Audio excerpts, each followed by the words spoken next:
Good morning, crafty chatters. Today I am going to show you some basic crochet stitches, how to tie a slip knot and also how to chain so that you'll be able to make the next project, which is a crocheted headband, should you wish to make it, that is. So there's nothing else to say, let's get started. I will be using an 8mm crochet hook and very thick bulky yarn. It's called Super Chunky, I think this one was called. But you use whatever gives you the result you're looking for. Most people will start with about a size 4mm crochet hook. I'm using bigger hook and bigger yarn so that it's more visible on the video. You may want to try about a 4mm hook and double knitting yarn. So, the first thing I'm going to show you is how to make a slip knot. A slip knot is the knot that you start with to make the first loop that your hook will go into. So there's lots of different ways to form slip knots, but the way I find the easiest for crochet is to have the tail of my yarn, so the bit that's not attached to the ball, that's called the tail, and the bit that's attached to the ball of yarn is called the working yarn, or the working end. So to take my tail and leave a good length for tying in ends, and then I'm going to put my tail so that it's going down my palm and towards my body, and then I'm going to take the working yarn so it's over my finger. I'm going to grip the tail here with my little finger and pass it around, and pass the working yarn around my thumb like that. Then I'm going to take my pointer finger and go over the top of this working yarn underneath the piece that goes around the thumb, so like this, and I'm going to grab the working yarn around my finger. Then I'm going to put it back through the loop that we've just made. Okay, just do that one more time. The working yarn, the tail goes off towards my body. I grip the working yarn with my little finger. I wrap it around my thumb. Then I take my pointer finger over the top of it and under the bit that we used to wrap the thumb, and then I grab the working yarn with my pointer finger, so wrap it around my pointer finger. Then I take that yarn back through that loop with my pointer finger, so it should look like this. Then we let go of the thumb and we just pull on the working yarn until the knot is tight. Okay, last time. Tail towards my body, grip with my little finger, yarn around my thumb, pointer finger over the yarn on the bit that we used to wrap the thumb, grab the yarn back through the loop,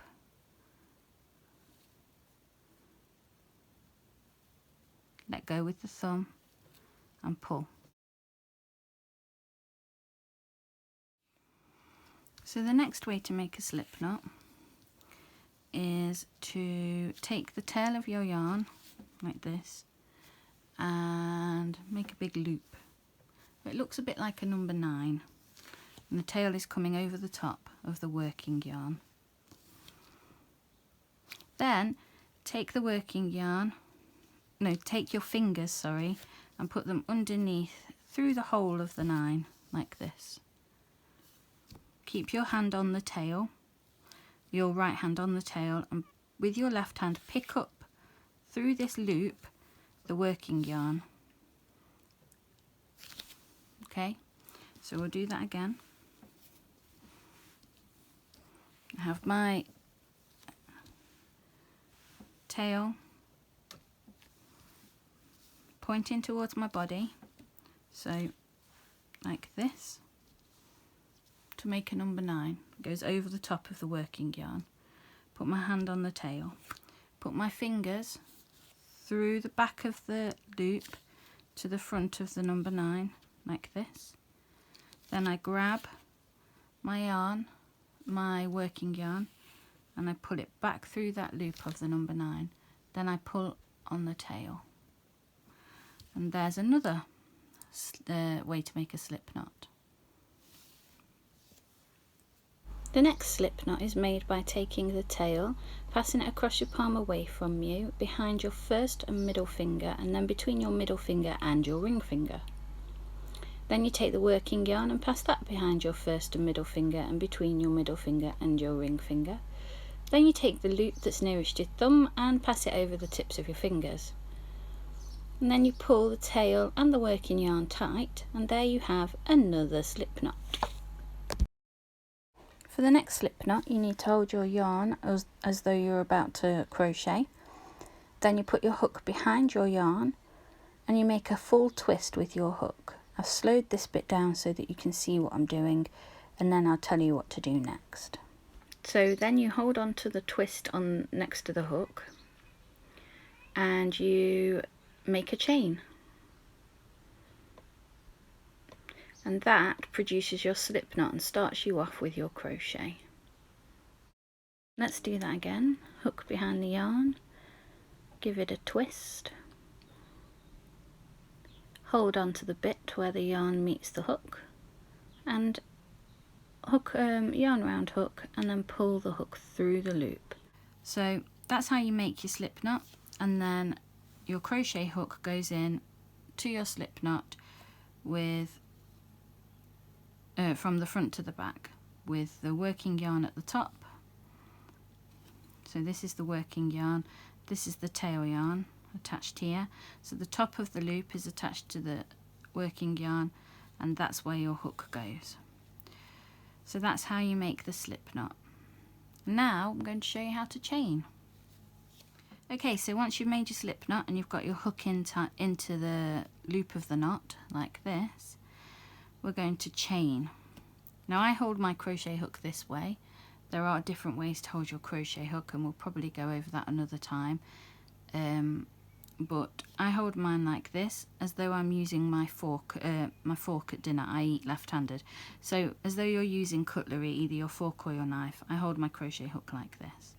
I use this thin bit in the middle to grip, but there are other ways to do it.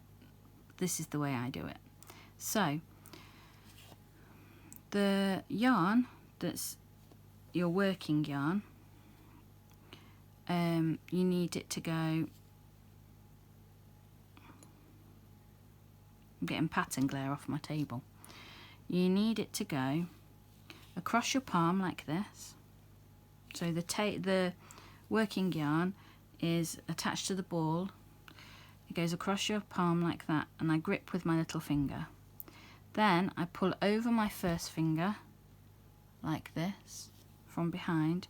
So in between my first and my middle finger, over the top of my first finger like this, and then I use my thumb and my middle finger to hold the crochet. Okay, I'm going to do that again a bit closer to the camera. Yarn across my palm like this, grip with my little finger, take the end with the hook on it between my middle finger and my first finger and over the top of my first finger. Then I grip it with my middle finger and my thumb just on the knot of the slip knot. So now we're going to make our first chain. We take the crochet hook and we go, you need this bit to be quite tight, quite taut, but when you push on it, it should pull this finger in. So we take our crochet hook, we go underneath the yarn from the front, so in front of the yarn and under. We hook the yarn and we pull it through the loop of the knot. Let me just check if that's in focus. So I'm going to do that again. In front of the yarn and round and pull it through the loop that's on the hook. So that's one chain. So now we're going to do that again. In front of the yarn, through the loop, and again. And each time I put my thumb and middle finger further up the chain that I'm making, so I'm no longer holding the knot at the bottom, I'm holding the last chain that I made. Take the hook under the yarn, hook it through. Take the hook under the yarn, so it's wrapped around the yarn like that, and pull it through the loop on the hook. So now I've done 4 chain. And the reason we call them chain is because they're chained. They're in a row. They look a bit like metal chain. If you hold them this way, they look a bit like a plait. And if it's very tight, you will just see a couple of V shapes. So I wish that I could get this more in focus. So I'm going to do that again. Hook under the yarn from the front. If you go from the back, you'll end up with a big twist on your hook. Not easy to figure out. So in front of the yarn and hook, and through the loop. In front of the yarn and hook it. So your hook should always be pointing downwards, and then you can just hook like that and pull it through the loop. So that's how you build a chain. So have a practice at that, and when all your chains are a similar size, you know that you've got it pretty well sorted. If you have a hole like this,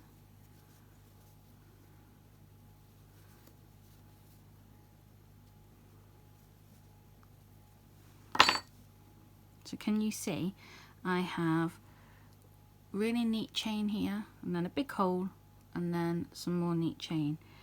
This hole will change the way that your finished crochet looks. So it's not brilliant to have that. So you need to practice until they're all an even size. So there you go. You now know how to make a slip knot in various ways. How to put your hook into the slip knot. How to hold your hook. One way how to hold your hook. How to hold your yarn to have the right tension. And how to make a chain. So I hope that you found that useful, and thank you for watching.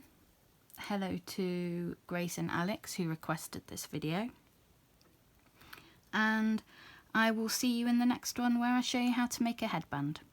I miss you all. I will see you soon. God bless you. Keep safe. Bye bye.